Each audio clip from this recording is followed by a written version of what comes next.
नवनिर्वाचित बीजेपी सांसद मानू दिल्ली डाकरा। आज दिल्ली जिबे ओडिशार 20 बीजेपी सांसद। आसंता काली बसुछि बीजेपी संसदीय बोर्ड बैठक। यह सहित मोदी तृतीय पाळीर शपथ ग्रहण उत्सव में जोग देवे समस्त सांसद। आज दिल्ली जिबा परे केंद्रीय नेतांकु भेटिबार कार्यक्रम रही। Deepak Mahanti Bhubaneswar reporter phone line जोड़ी होती अधिक सूचना पाई। दीपक, बीजेपी सांसदों को दिल्ली डाकरा।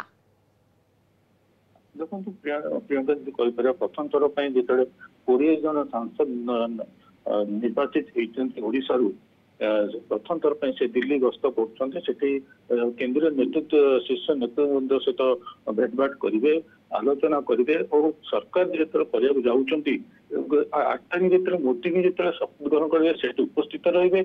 आउ गोटे पटे राज्य जो सरकार कर आलोचना हम किए मुख्यमंत्री प्रार्थी हम केमी प्रथम थर जो सरकार कर बीजेपी स्ट्राटेजी कौन रोटा कहते जोटा सरकार आसिले करेंगे से अनुसार आलोचना रोटी ना कौटी जी कह आज संध्या सुधा सबू सांसद मैंने दिल्ली में पहुंचे और रात जी कह नेतृत्व सहित मिसबे काली भी मिसबे और सब आलोचना करेंगे।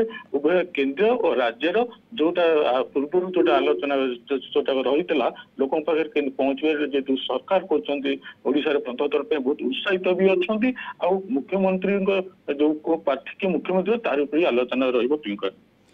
बिल्कुल ए आलोचना रहिबो एवं या ऊपर समस्त नजर बहुत बहुत धन्यवाद आपनको समस्त सूचना एवं आलोचना पाई।